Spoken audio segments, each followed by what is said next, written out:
What's going on, guys? Welcome to Everything Always. My name's Michael Roman. Woke up this morning to an official Marvel update on Phase 4, the X-Men and the Avengers from Kevin Feige, Marvel Studios president, in an interview with CBR.com. I'm going to break down the exact quotes and what he said we can expect from these two teams coming up after Avengers Endgame. But first, if you could, grab the subscribe button. We're giving away 2 PlayStation 4 Pros, as well as a whole slew of other Marvel-related stuff. All you have to do, hit the subscribe button, leave a like and a comment on this video, then hit the notification bell, and if you want, stick around to the end of the video. I'll get into all the giveaway stuff there. Now, as Marvel fans, we've grown used to 2 or 3 films a year running for a decade long, building out this expansive universe, and with the addition of Fox's X-Men and Fantastic Four character groups, the assumption of Marvel fans is that this will be the same. When asked about plans and how far they go in the future, he said, "I don't think we'll be announcing the next 5 or 6 years, but we know sort of where we want to go in the next 5 or 6 years," meaning that things like pre-production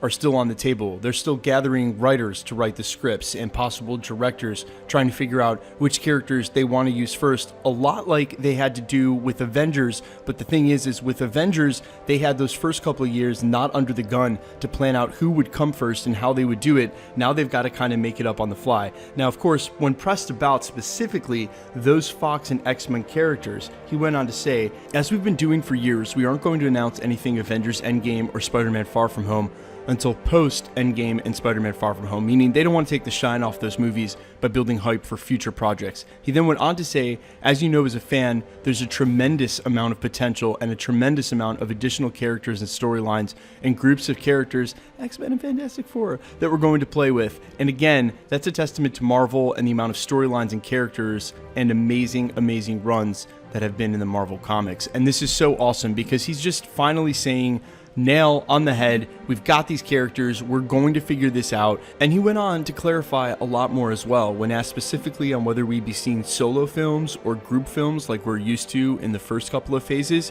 he said all of the above, and then asked what kind of number of movies we could expect to see. Is it going to be 2? Is it going to be 3? He basically said, when the right things come together, we have no more mandate than to do these 2 movies a year, but when the right things come together, we're not going to hold them back. Which to me, twofold means that eventually we'll get back to 3 movies a year as they get into phase 4, 5, and 6, but also they need the same amount of time, like I just said, that they had to bake up that first phase and how the solo films would lead into the Avengers film. They're trying to do that now, except A, they have to work with all of the lore and legend that's been built in the last 10 years and not break the verisimilitude of the MCU, and at the same time, they've got to meet the bar that they've set where they had an unlimited amount of time, they were not under the gun to put this together properly. They were able to move castings around. You know, early in the MCU, when you recast Rhodey or you recast the Hulk, not a big deal, you're only a couple movies in. They don't want to have to do that this time. They don't want to get it wrong. So you can assume they're going to spend as much time or more time cooking up how they're going to put the X-Men and the Fantastic Four post-Avengers, groups that should have run simultaneously now that everything has happened. Guys, let me know in the comments specifically what you think. A lot of you guys over the last year have amazing ideas of how they should integrate the X-Men, what storylines make sense, who to bring in first. I'm all ears. I love hearing it, guys. It's amazing. Now let's get into the giveaway stuff before I let you go. Okay, we're giving away 2 PlayStation 4 Pros, as well as this awesome Marvel Trendsetters limited edition, limited run, 2500 plaque containing 10 original film cells from the first Avengers movie. If you want to win this or either of the PlayStations, all you got to do, hit the subscribe button, leave a like and a comment on this video, and then hit the notification bell, because the more videos that you like and comment on, the better chance you have of winning. My name's Michael Roman. This is Everything Always. Thanks for checking out the channel, and stick around. We'll be posting again real soon.